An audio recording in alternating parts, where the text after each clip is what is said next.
En Radio Intereconomía, Pulso Geopolítico. Análisis sobre los nuevos desafíos mundiales. Presenta Rafa Jiménez.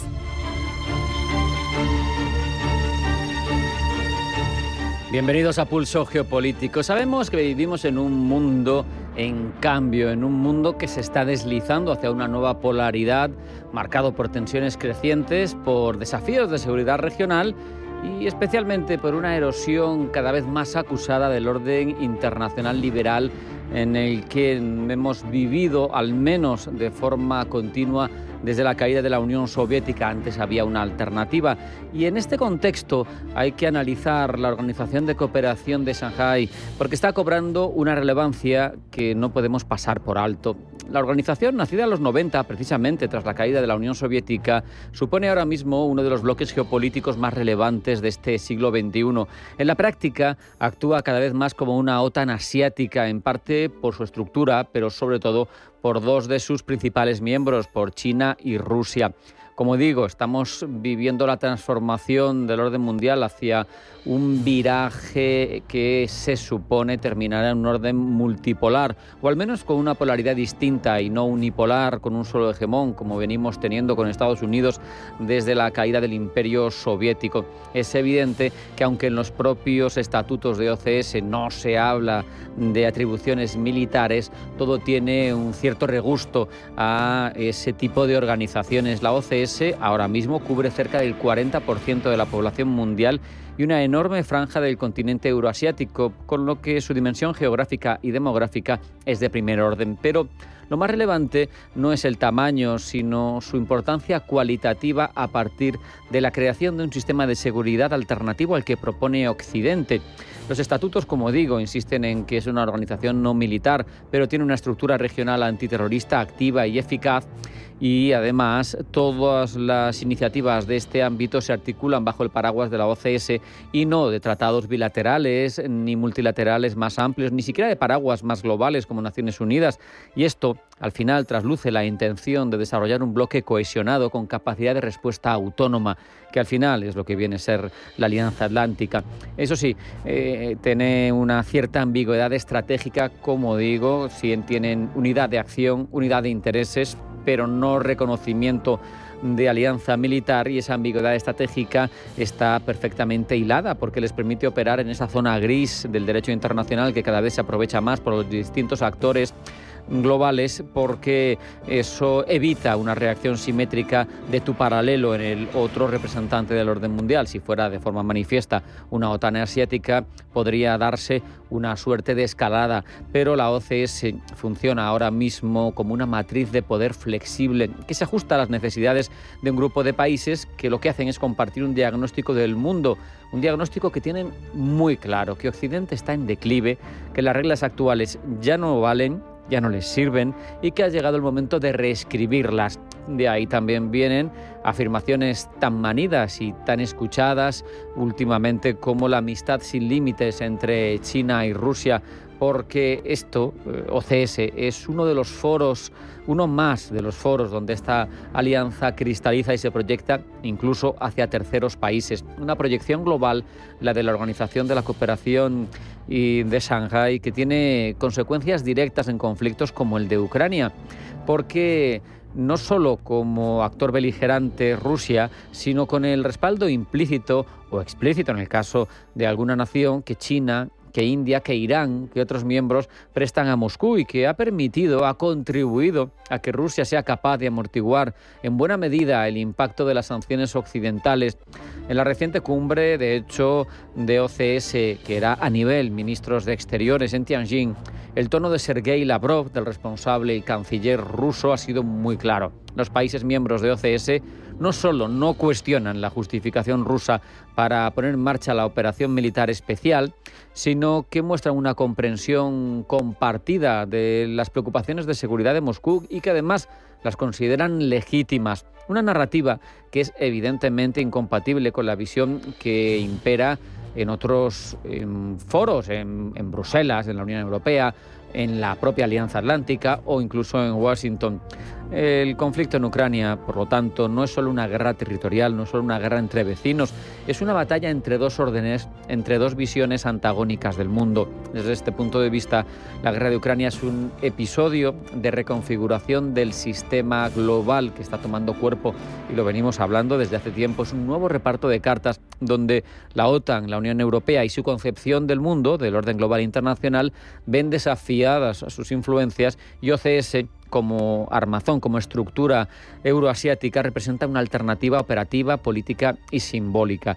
Y es que la posibilidad de una nueva guerra fría entre estos dos bloques ya no es una especulación académica, es una dinámica en curso. No se trata, evidentemente, de una reedición punto por punto exacta de lo que se vivió en el siglo XX, porque la situación no es exactamente la misma.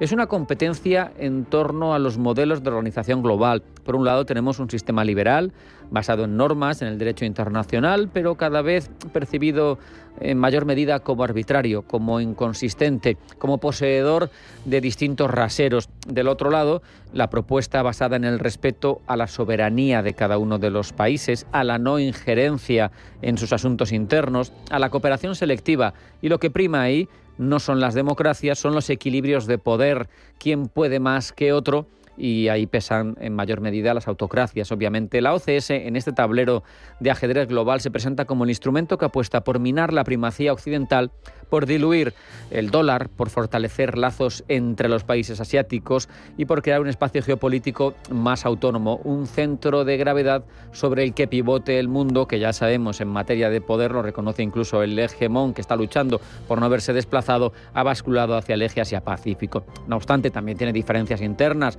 Tenemos a India y a China, que sabemos no tienen la mejor vecindad precisamente. Hay rivalidades regionales, asimetrías económicas, y eso impide una integración que fuera mayor. Pero el hecho es que mientras Occidente declive y reflexiona sobre su declive y cómo contener a sus adversarios, la OCS y su visión del mundo y del futuro orden mundial se van consolidando poco a poco en silencio. Tenemos claro, por tanto, en esta reflexión que la OCS no es una organización regional, es mucho más, es un síntoma, es el centro de un nuevo orden que no va a ser necesariamente más justo, es evidente, pero sí va a ser más plural, más disputado, mucho más disputado, y por ello, precisamente, la consecuencia inevitable va a ser más incierto y va a estar más sometido a la fuerza y la potencia de cada uno. Esta sinfonía geopolítica que estamos componiendo hay que ser capaz de tocarla. Veremos cómo nos preparamos para ello. Vamos a hacer un alto ya. A la vuelta, titulares de información geopolítica que elabora Blanca El Tronco. No se marchen, porque sigue Pulso Geopolítico en Intereconomía.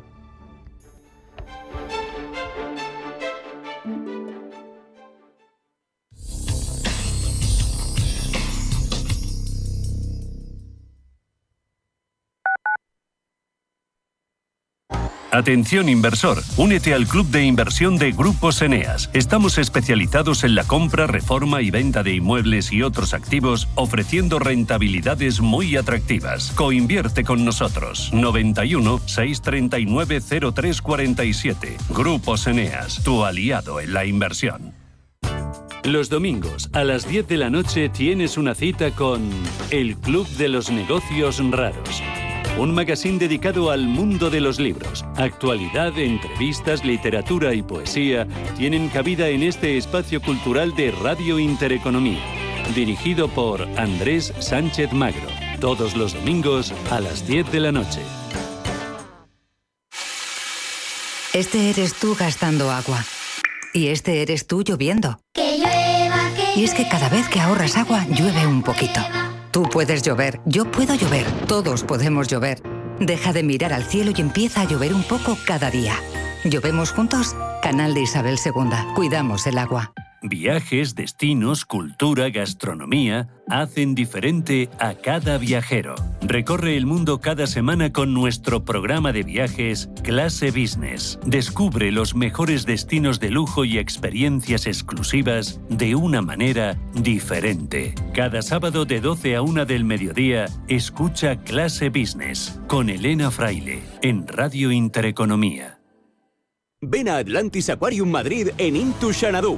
Descubre más de 10.000 animales marinos de 150 especies diferentes a lo largo de más de 20 acuarios. Disfruta con nuestros talleres especiales y aprende todos los secretos del océano. Atlantis Aquarium Madrid, el mejor plan en familia desde 9,90 euros. Si nos escucha, tiene el dial de su receptor en una de las emisoras de Radio Intereconomía.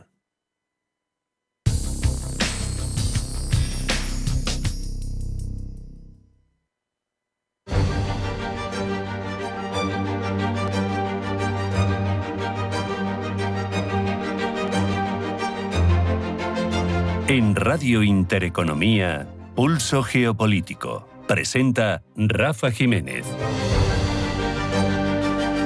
Sin más demora, abordamos el repaso, el desarrollo de lo más relevante que la información geopolítica nos ha traído en esta jornada. Primero lo hacemos con los titulares. Blanca del Tronco, bienvenida. Buenas tardes. Buenas tardes. Israel vuelve a bombardear la provincia siria de Al-Sueida. Localidad situada al sur del país y que sigue en tensión. El Ministerio de Interior sirio ya ha informado de que volverá a desplegar las tropas sobre la provincia después de que Israel haya anunciado más acciones sobre la zona. El gobierno de Netanyahu defiende estos ataques como una obligación religiosa y moral. Israel también mantiene su ofensiva sobre Gaza, donde el ejército dice controlar el 75% del terreno, mientras las negociaciones con Hamas en Doha siguen sin presentar avances significativos. Bruselas aprueba, entre tanto, nuevas sanciones a Rusia, sobre todo centradas en el sector energético y financiero. Se trata del 18º paquete de sanciones que se ha aprobado después de que Eslovaquia haya levantado el veto que mantenía sobre las mismas por la prohibición de comprar combustibles fósiles rusos a partir de 2028. Las sanciones aprobadas se dirigen en particular al sector energético y financiero ruso, así como a la llamada flota en la sombra de Moscú.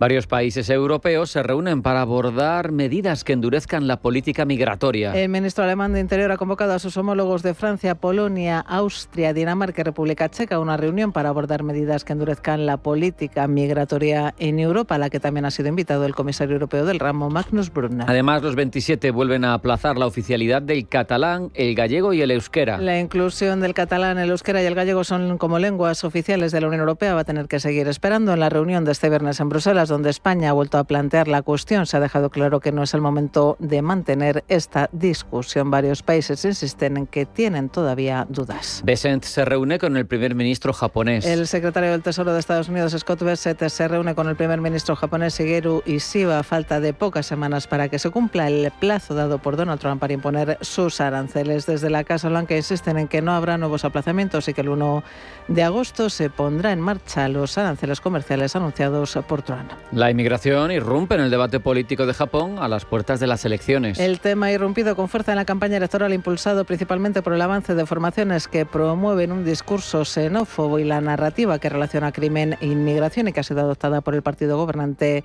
de Shigeru Ishiba. Algunos partidos están ganando respaldo a presentar a los extranjeros como personas que no respetan las leyes.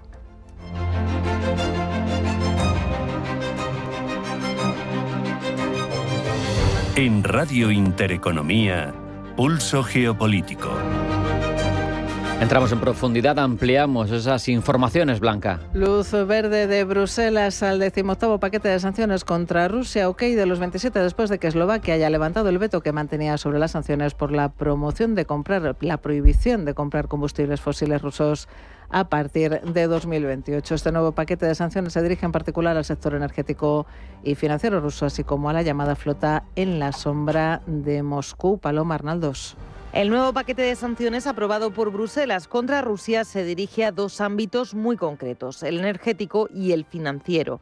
En clave energética, el nuevo paquete de sanciones prevé la reducción del tope del precio del petróleo ruso, que pasaría de 60 a 47,60 dólares el barril, para reducir los ingresos del Kremlin por exportaciones petroleras. Las nuevas sanciones prevén además la prohibición total de transacciones relacionadas con los gasoductos Nord Stream 1 y 2, bloqueando cualquier participación financiera directa o indirecta de operadores de la Unión Europea. Y se amplía la flota fantasma sancionada. Se suman 105 buques, hasta más de 400 involucrados en transporte de petróleo fuera de los canales oficiales. Sobre la mesa, además, la prohibición de importar productos refinados hechos con crudo ruso, incluido los procesados por terceros países como la India o Turquía. El nuevo paquete de sanciones también ataca al ámbito financiero ruso. Busca eliminar el uso de SWIFT para 22 bancos adicionales rusos, extendiendo el veto a transacciones totales y no solo a mensajes financieros.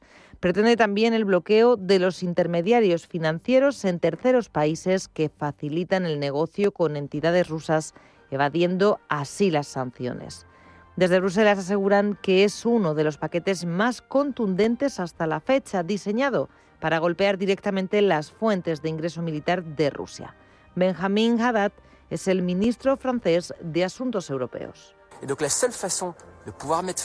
La única manera de poner fin a esta guerra, de que las partes vuelvan a la mesa de negociaciones y de crear las condiciones para una paz justa y duradera en Europa, es aumentar drásticamente la presión sobre Rusia, tanto militarmente mediante el envío de armas continuas a Ucrania, que se defiende valientemente, como económicamente mediante sanciones. Y este 18º paquete de sanciones es un gran paso adelante. Desde Kiev, sin embargo, consideran el paquete limitado en eficiencia, especialmente por falta de fuerza en el corte bancario total, ya que aún hay más de 300 bancos operativos fuera del alcance parcial de dichas sanciones.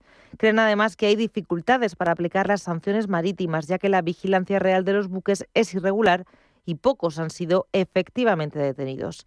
Bruselas, además, denuncian desde Ucrania, no tiene acceso a muchos contratos comerciales y Rusia prohíbe mencionar el price cap, es decir, el tope de precio, dificultando aplicar sanciones realmente efectivas. Seguimos en Bruselas porque España rechaza que el aumento del gasto en seguridad y defensa propuesto por Bruselas para el presupuesto del periodo 2028-2034 se consiga a expensas de la financiación para otros fines como la cohesión territorial o las ayudas de la política agraria. Como así lo ha trasladado España durante el primer debate entre los ministros de los 27 sobre la propuesta de marco financiero plurianual que prevé congelar el presupuesto comunitario en unos 2 billones de euros y recortar los fondos destinados a las grandes políticas europeas tradicionales. Debate de los 27 en Bruselas que este viernes iban a abordar además la oficialidad del catalán, el euskera y el gallego. Este debate, sin embargo, ha quedado aplazado por la falta de unanimidad para sacarlo adelante. Varios países insisten en que tienen todavía dudas. Xavier Bettel es el ministro de Asuntos Europeos de Luxemburgo.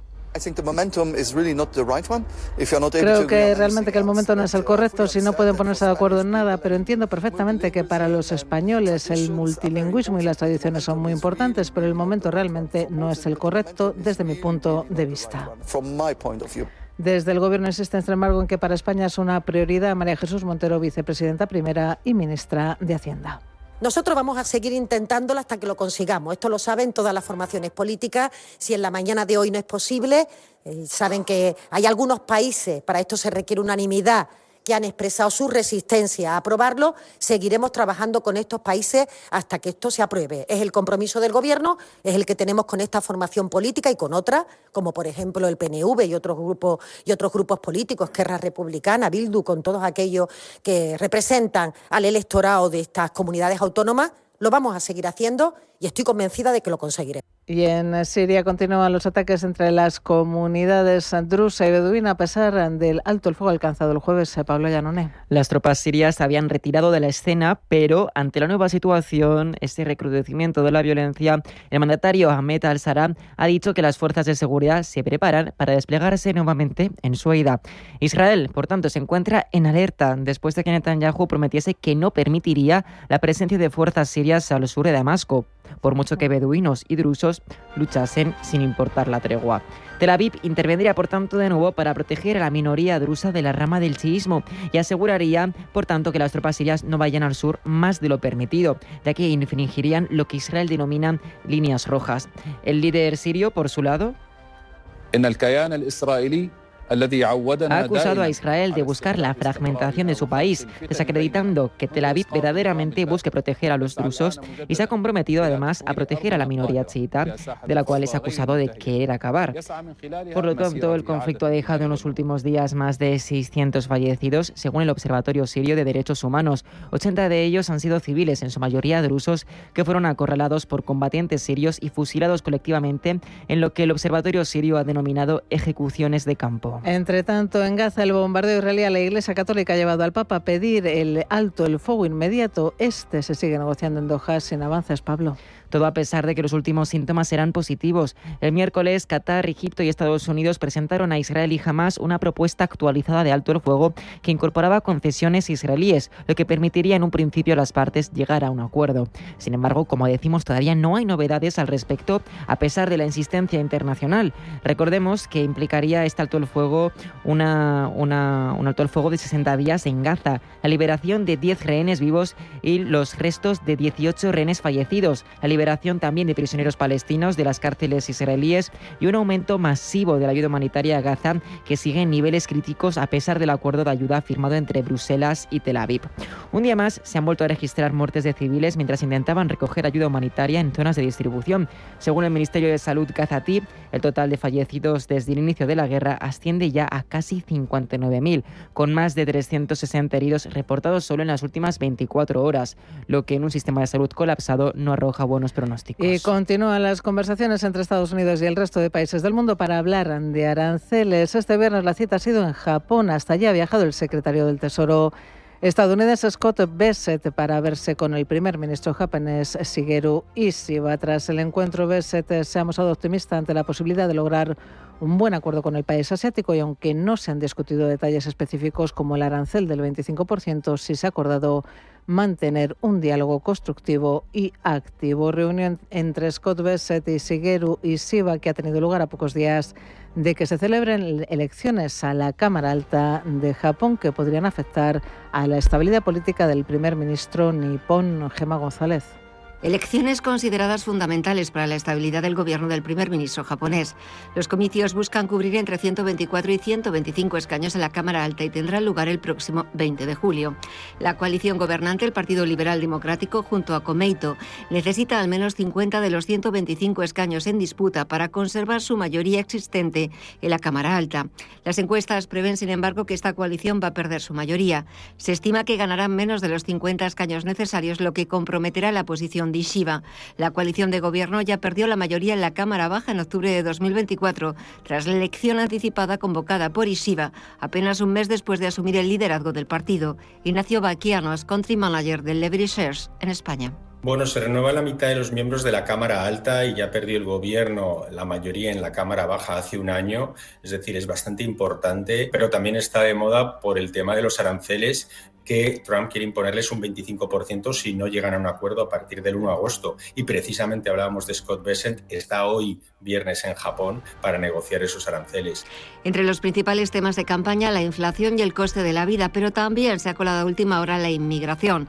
La formación Sanseito, liderada por Shohei Kamiya, impulsa una agenda nacionalista con el lema Japanese First. Esta formación se posiciona claramente en contra de la inmigración, criticando la presencia extranjera en Japón. Aunque solo aspira entre 10 y 15 escaños, esa cifra sería suficiente para consolidarlo como tercera fuerza parlamentaria y aumentar su influencia política y mediática. Pero ¿qué podría pasar después del 20 de julio? Una coalición sin mayoría en la Cámara Alta complicaría la aprobación de leyes clave y acuerdos comerciales, especialmente con Estados Unidos. Podrían surgir además debates sobre recortes fiscales, especialmente al IVA, lo que tensionaría la política monetaria del Banco de Japón. El papel de partidos como Sanseito puede crecer e impulsar además discursos más nacionalistas e influir en la agenda migratoria o institucional.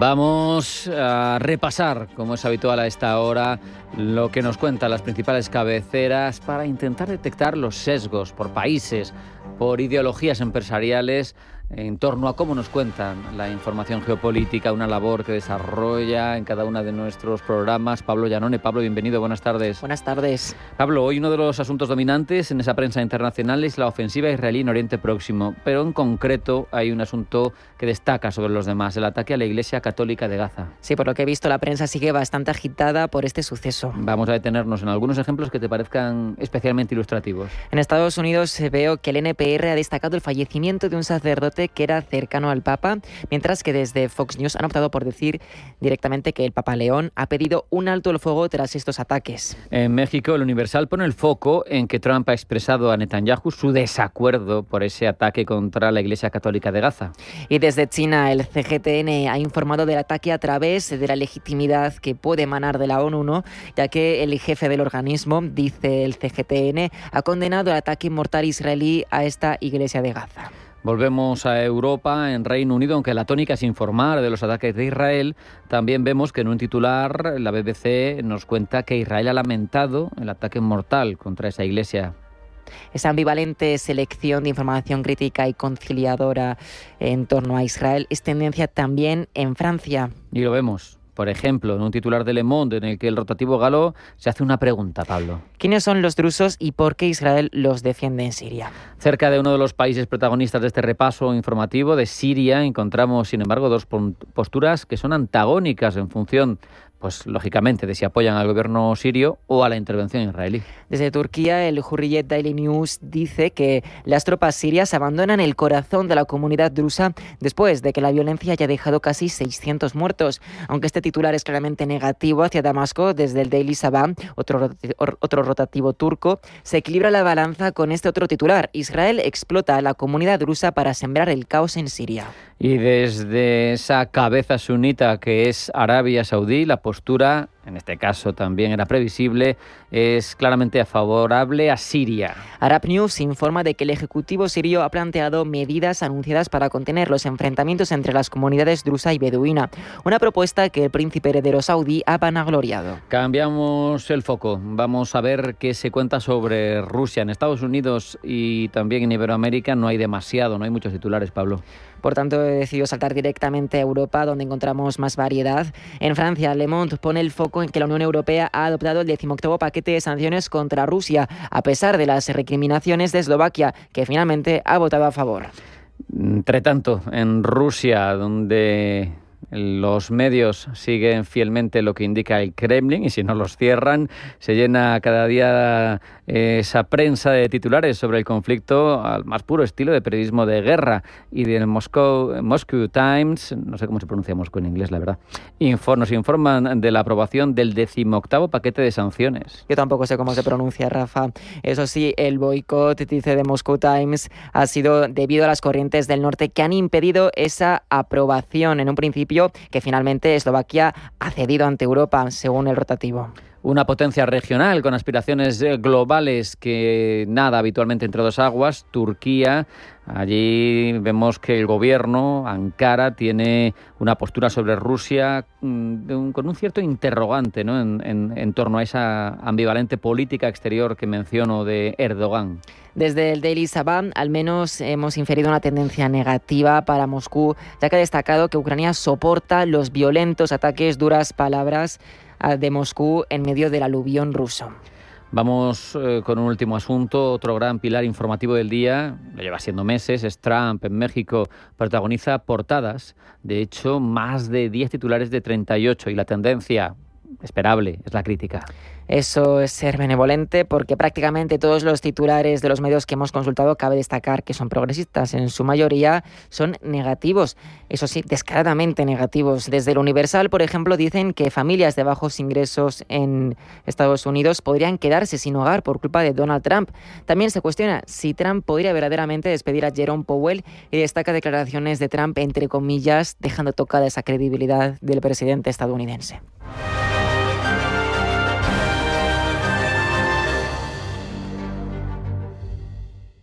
¿Conoces Banco Big? Somos tu banco de inversión y ahorro. Pero no solo eso, somos tu plataforma de brokeraje con todo tipo de productos, acciones, bonos, ETFs, fondos, futuros y además contamos con una demo técnica con 100.000 euros ficticios para que puedas aplicar todos tus conocimientos sobre el trading. Banco Big. Nos mueven tus valores. Debes saber que toda inversión conlleva el riesgo de pérdida de capital.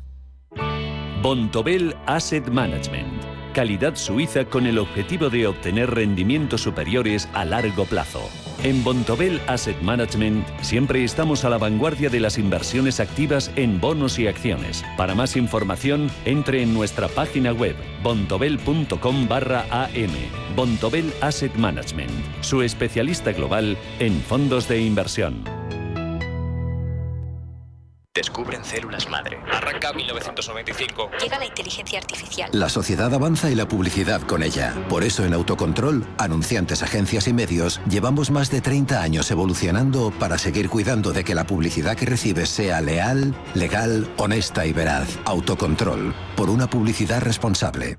Viajes, destinos, cultura, gastronomía hacen diferente a cada viajero. Recorre el mundo cada semana con nuestro programa de viajes Clase Business. Descubre los mejores destinos de lujo y experiencias exclusivas de una manera diferente. Cada sábado de 12 a 1 del mediodía, escucha Clase Business con Elena Fraile en Radio Intereconomía.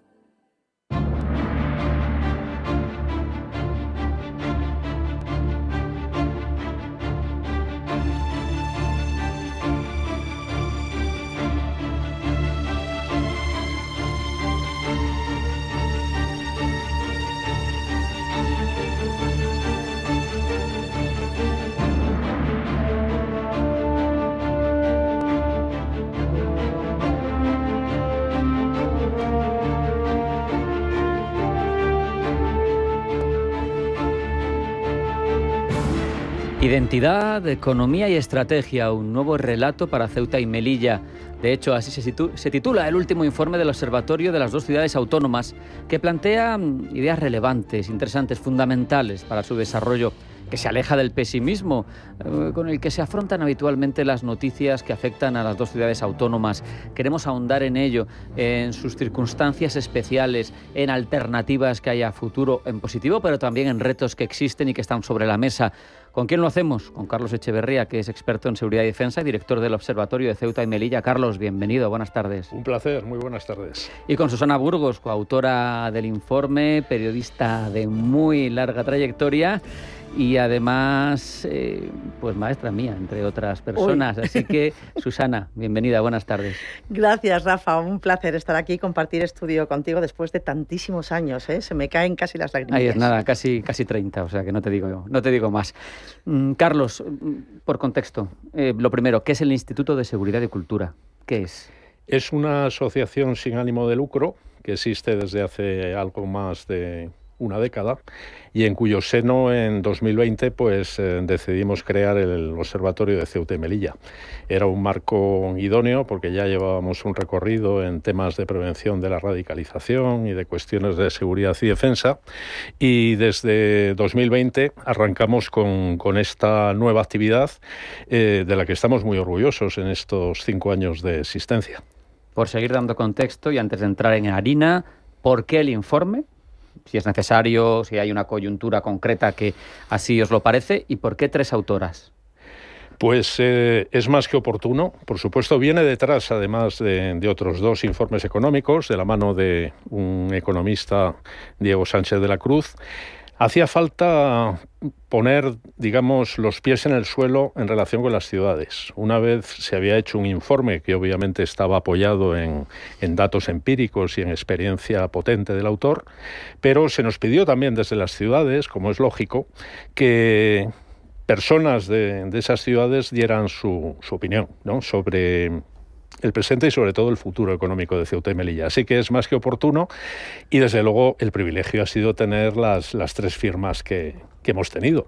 Susana, Nayat y Sony, que le han dado a ese informe un contenido que afortunadamente está teniendo mucho eco, pues como se está demostrando aquí. Os queremos agradecer vuestra receptividad al mismo. Entonó el mea culpa porque al presentarte no he mencionado una cuestión fundamental. ¿Que soy de Ceuta? Que eres ceutí, efectivamente.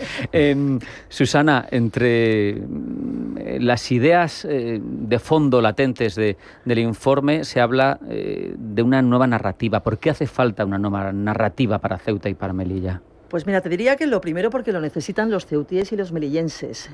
Piensa que la gran mayoría de las noticias que se publican sobre las dos ciudades autónomas, las dos ciudades españolas del norte de África, son noticias negativas, noticias que invitan a la incertidumbre. Pues mira, te pongo un ejemplo. Cuando vuelve Donald Trump a la Casa Blanca, pues hay un montón de informaciones de analistas, unos más serios, otros menos serios, que dicen, uy, ahora cuidadito, porque un Marruecos envalentonado, porque claro, el aliado Trump puede echarle una mano para hacer lo que no debe, pues van a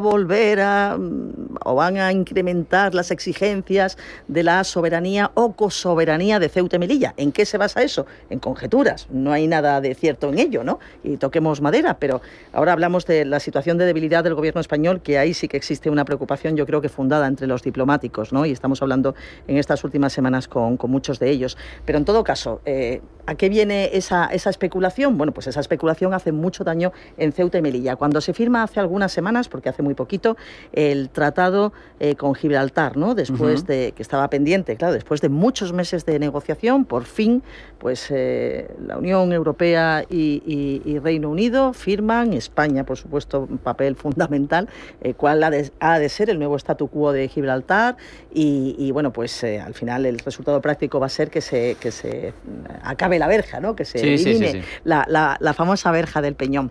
Bueno, pues lo mismo, noticias que dicen, pues Ceuta y Melilla ahora serán revisionadas porque eran colonias, pero nunca hemos sido colonias. Claro. Hay que devolver Ceuta y Melilla a Marruecos y nunca hemos pertenecido a Marruecos. No, bueno, en fin, totalmente. Esa ignorancia, Rafa, hace que en Ceuta y en Melilla, pues al final haya un prejuicio por parte de muchas familias de que sus hijos no tienen futuro en las dos ciudades, de que los inversores, pues a lo mejor temen aprovechar las ventajas fiscales para instalar los negocios allí. Y bueno, pues había que darle un poco la vuelta, o hay que darle la vuelta a ese relato, contarnos a nosotros, a ceutíes y melillenses, las cosas de otra manera para que en el resto de España pues también se valore que somos dos ciudades y muy interesantes desde muchos puntos de vista. Carlos, de hecho, por ahondar en un argumento que ha explicado Susana, Ceuta y Melilla son España desde que existe España. Siempre han sido de España. Efectivamente. En tanto en cuanto España ha sido una entidad nacional y nunca han sido marroquíes. Nunca. Por tanto, cualquier reivindicación, en este caso, es interesada. Pero, por otro lado, negar el conflicto con Marruecos es engañarnos a nosotros mismos, ¿no? De hecho, es el único peligro real consignado como tal dentro de la estrategia de seguridad nacional que establece el gobierno. O sea, no se habla de enemigos, pero se habla de un peligro y el único peligro es Marruecos. Sin duda, es una vecindad llena de desafíos.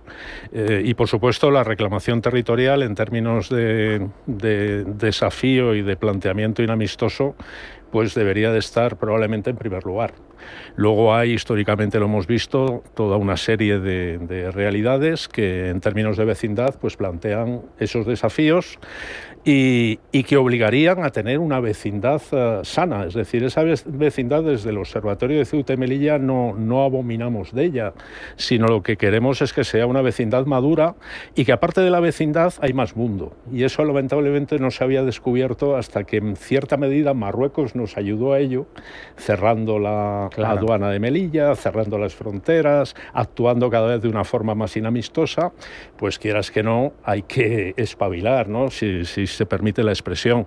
Y esa vecindad, por tanto, es compleja, lo va a seguir siendo, pero debería de tener por parte española, tanto del Estado como de la ciudadanía, una actitud muy clara en cuanto a saber cuáles son nuestros intereses, qué desafía o pone en peligro a esos intereses y, por tanto, qué estrategia tenemos que elaborar para que todo ello permita a España plantearse esa vecindad en términos de respeto por parte del vecino, de madurez y de beneficio mutuo.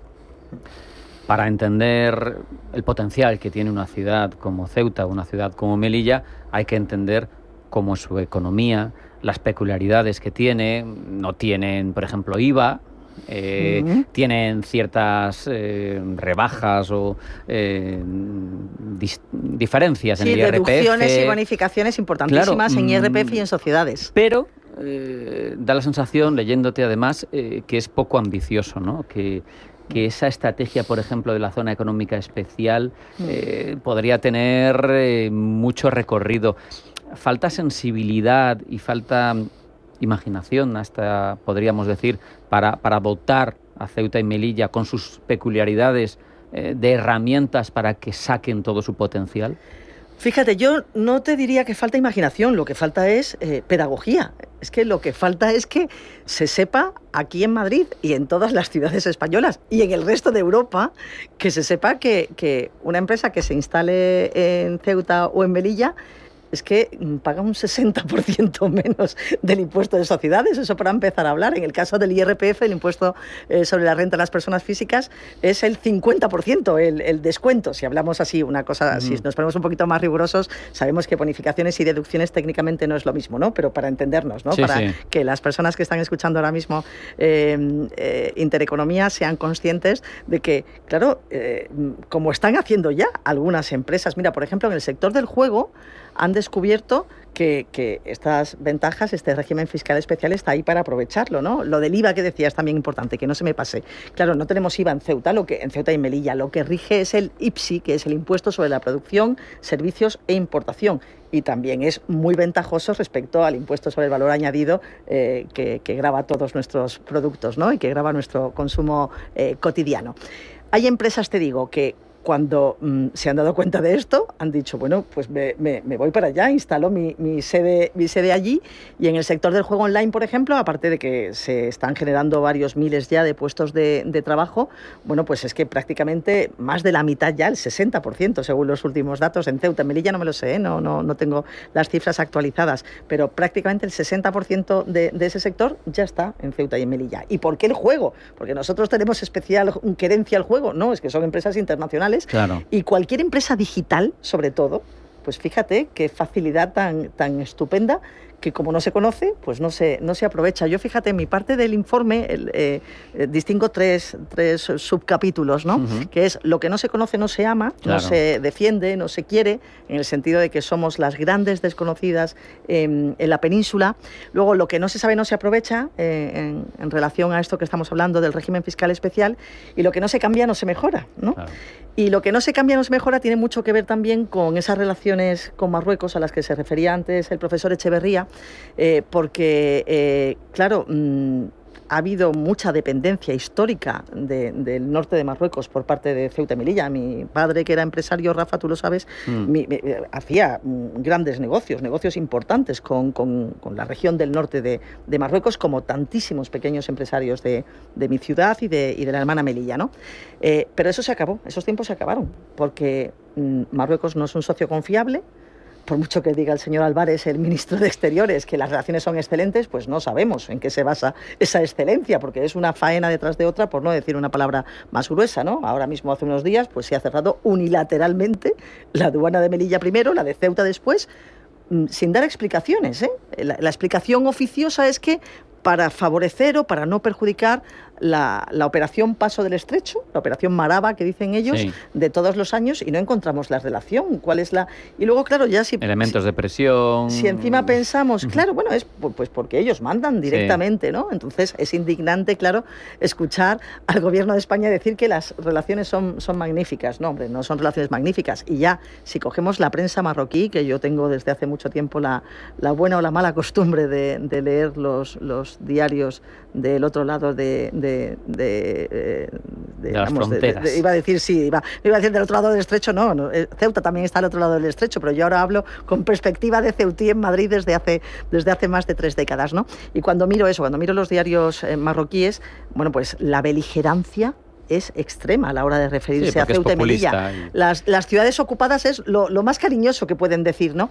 Pero fíjate que ese tono se modula según estén las relaciones con España y con el gobierno de España. Y en estos momentos el tono es muy agresivo porque perciben que el Gobierno de España está ahora mismo en horas muy bajas y que puede venir un cambio de ciclo, y eso asusta porque cuando acaba el franquismo es cuando se produce la Marcha Verde, precisamente, ¿no? Cuidadito, cuidadito. Totalmente. Precisamente, ahondando en este asunto, Carlos, el giro del Gobierno en torno al Sáhara Occidental, de este Gobierno que está en Moncloa, supongo que habrá terminado afectando a esa valentía reivindicativa, aunque sea ignorante en cuanto a las raíces históricas de Marruecos sobre las ciudades autónomas. Incluso hemos visto hace nada la carta a Feijóo, que eso va en línea con lo que dice Susana, por si acaso ocupa Moncloa en breve, que se atenga a lo que se ha establecido ahora mismo. ¿Cómo os afecta? ¿Cómo afecta a las ciudades autónomas? Bueno, simplemente lo que hace es poner más en evidencia las dificultades de la vecindad, ¿no? Y la necesidad de trabajar con aún más ahínco en la defensa de esos territorios, de los que por supuesto no debemos de olvidar, porque hablamos, como es lógico, siempre de Melilla, de Ceuta, pero tampoco debemos de olvidar ni los peñones de Vélez de la Gomera y de Alhucemas, ni las Islas Chafarinas. Se acaban de cumplir 23 años de la toma del Perejil, precisamente, ¿verdad? Del islote del Perejil. Y cuando estamos en tiempos de aniversario, podemos decir que las vulnerabilidades crecen, porque ahora nos estamos acercando 31 de julio a la fiesta del trono, nos estamos acercando 8 de septiembre al centenario del desembarco de Alhucemas y nos estamos acercando noviembre a la Marcha Verde, a los 50 años. Eso siempre Marruecos lo lee a su favor. Siempre es bien por motivo de denunciar supuestos agravios que ellos perciben, es decir, que esos territorios sean españoles y no marroquíes, o bien porque se crecen ante victorias que consiguieron en su momento, como fue obviamente con esa herramienta híbrida que además se utilizó, la Marcha Verde y la ocupación de buena parte del Sáhara.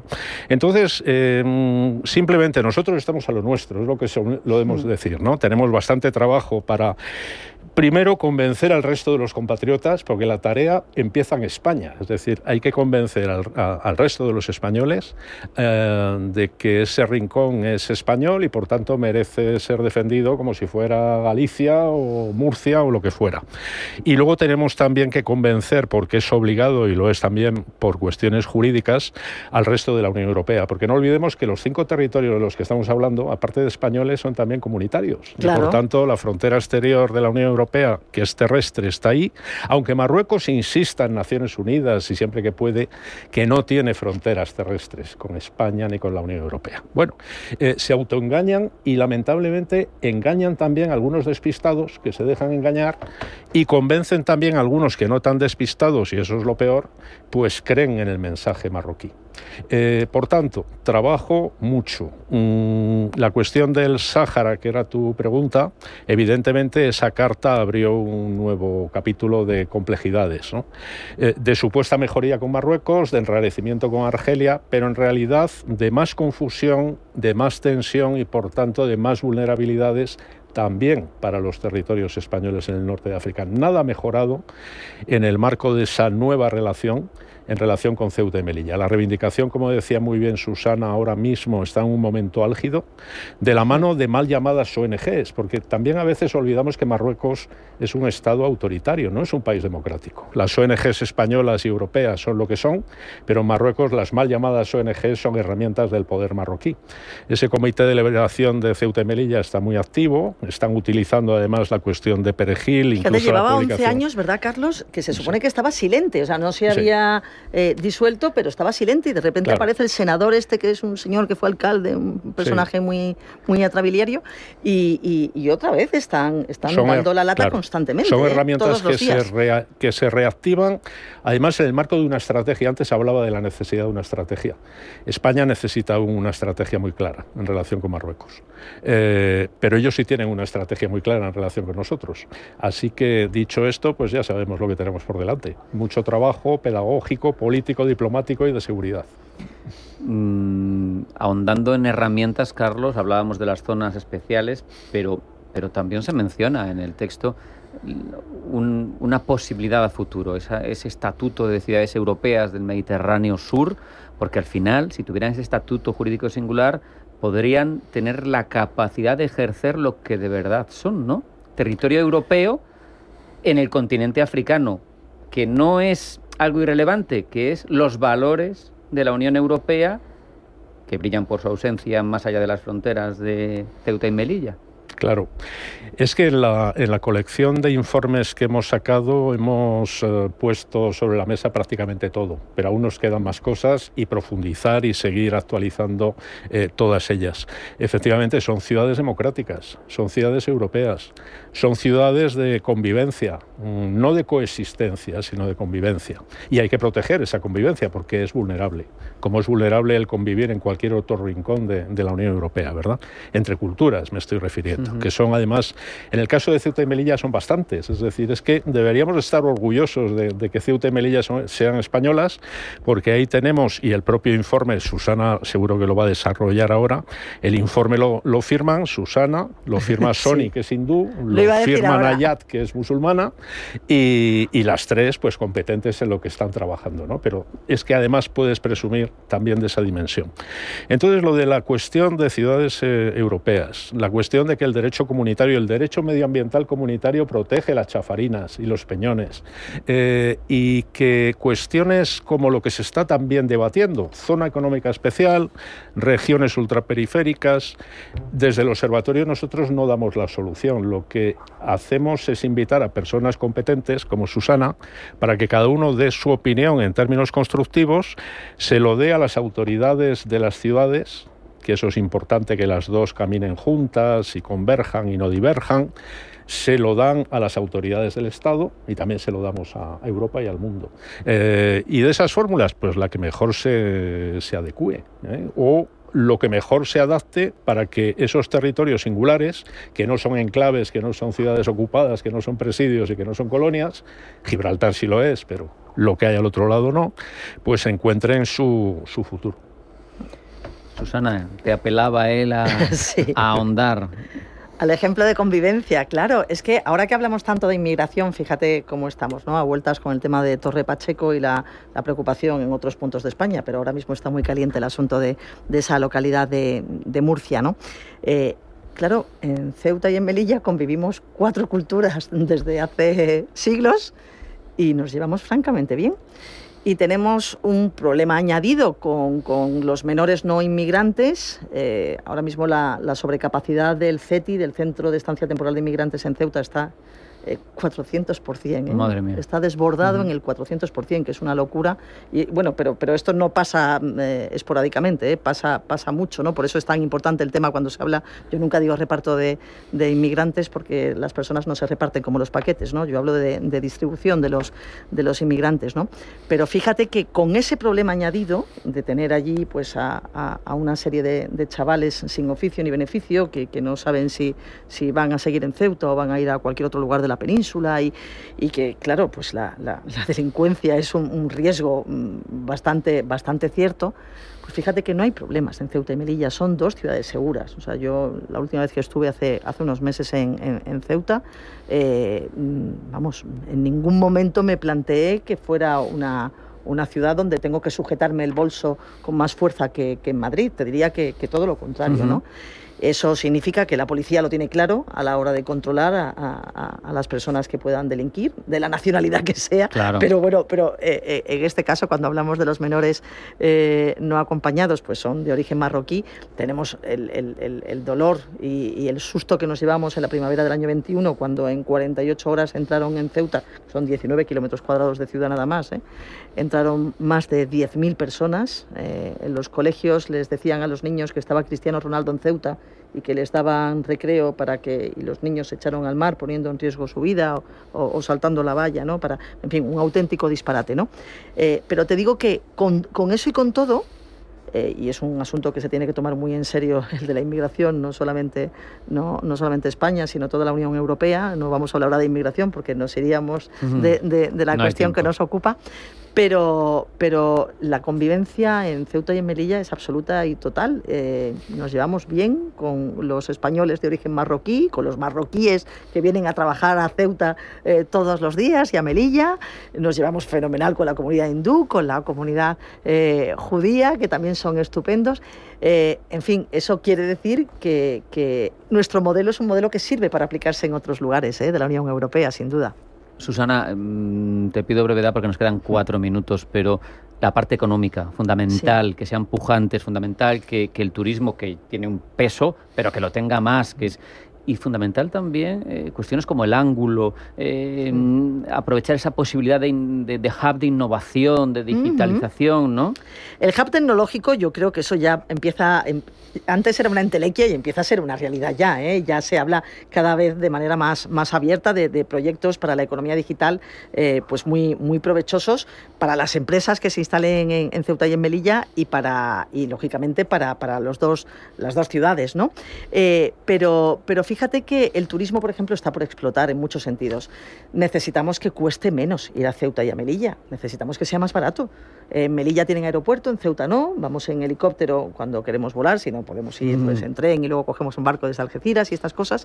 Pero el helicóptero, que es un viaje comodísimo y además es un atractivo turístico, porque llama mucho la atención. Tienes ya la experiencia. Nunca se ha montado en un helicóptero. Yo lo he hecho muchas veces y Carlos también, pero no todo el mundo se ha montado en un helicóptero que va bordeando la costa y es una preciosidad y bueno, es un viaje muy agradable. Bueno, pues sigue siendo caro y sigue siendo para los residentes, sí es asequible, pero para quienes no somos residentes en Ceuta y en Melilla, yo lo fui hace muchos años, pero obviamente ya no, porque llevo mucho tiempo viviendo en Madrid, pues sigue siendo muy caro, ¿no? Entonces necesitamos eso para impulsar el turismo, necesitamos que se conozcan las ventajas fiscales que decíamos, que se conozca nuestro legado arqueológico e histórico. Necesitamos que se sepa que tenemos en Ceuta uno de los mejores fondos marinos del mundo, y vienen submarinistas de todas partes y esa economía azul también tenemos que explotarla. En fin, que hay mucho por hacer, se están haciendo cosas bien, pero hay que apretar el acelerador.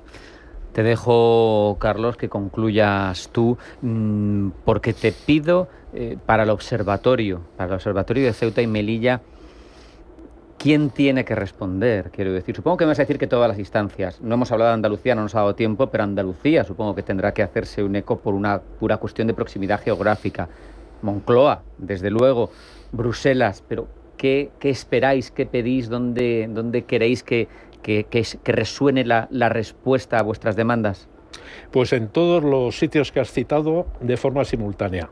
No hay una escala, digamos, porque en Bruselas ya hemos llamado a la puerta en su momento, en Bruselas obviamente se enteran de lo que hacemos, pero tiene que ser simultáneo, es decir, no es una cuestión de que empecemos por Málaga y a través de Málaga por Andalucía, que ya hay herramientas jurídicas y herramientas hay entre las ciudades entre sí, con Málaga, con Andalucía, el Estado, el plan estratégico, Bruselas, es todo a la vez.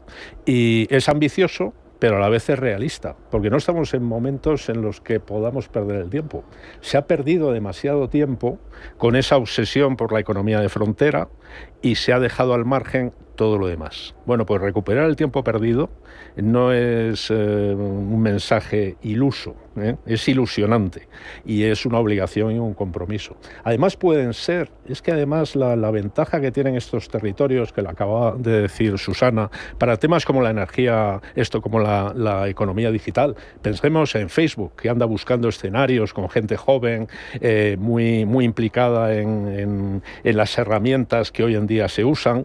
Bueno, pues eso lo tienes en Ceuta y Melilla, tienes convivencia, tienes ventana de oportunidad y todo eso es lo que bien vendido, que es lo que tratamos de hacer, pero encontrando receptividad, que es lo que seguimos buscando, la vamos encontrando, pero aún es insuficiente, pues nos podrá llevar a un escenario más benigno que el que tenemos hoy sobre la mesa.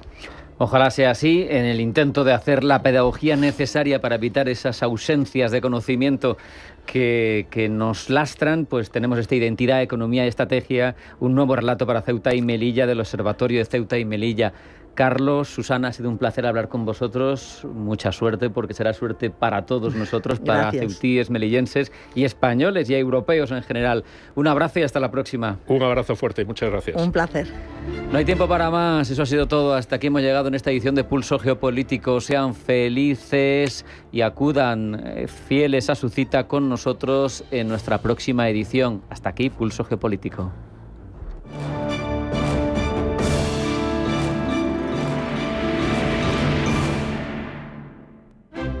Ahorrador, ¿no conoces Rising? R de rápido, A de ahorro, I del interés que pones y SIN de sin complicaciones. Abre una cuenta Rising en Rising Bank y accede a más de 100 depósitos y cuentas de ahorro de bancos de Europa y España. Lleva tus ahorros a nuevas alturas en Rising.com. La cuenta Rising tiene un indicador de riesgo verde 1/6. Entidad adherida al Fondo de Garantía de Depósitos alemán hasta 100.000 euros por depositante.